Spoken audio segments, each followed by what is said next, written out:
when painting this still-life composition of an apple, grapes, a white ceramic cup, and a dark ceramic pot. It is crucial to first consider the overall light source and composition. Assuming the light source comes from the upper right, this will affect the light and shadow relationships of each object in the scene. By carefully arranging the shadows and highlights, we can give each object its own unique texture while ensuring they coordinate with each other, forming a lively and harmonious composition. The handling of the light source is key to the overall effect of the painting. The light from the upper right will create highlights on the left side of the apple and the right side of the grapes, making them appear more three-dimensional and smooth.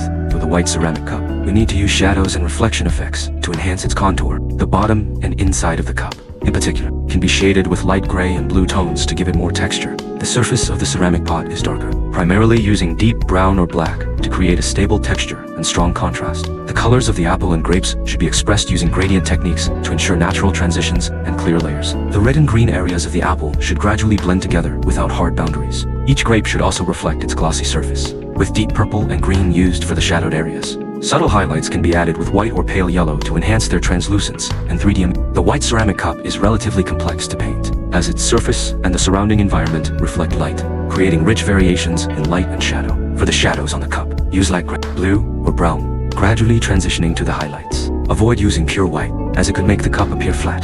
The highlight areas can be erased with an eraser to create bright white reflections, especially at the rim and bottom of the cup. The treatment of the ceramic pot focuses on its smooth surface. The pot is usually darker than the other objects, so its shadow areas need to be deepened. By using gradients of black and deep brown, the pot's round curves and the reflected colors of the apple and grapes can naturally transition, showcasing its smooth and glossy surface. The reflections on the pot are especially important, as they help add depth to the scene, making the entire composition more vibrant. Once the overall composition is nearly complete, fine-tuning the details is critical. Carefully check whether the shadows of each object are natural and whether any hard lines or abrupt light-shadow transitions disrupt the harmony. By using blending and layering techniques, ensure that the texture of each object is realistically depicted. Pay special attention to the handling of reflections, making sure the gradients are smooth and avoiding unnatural or harsh reflections.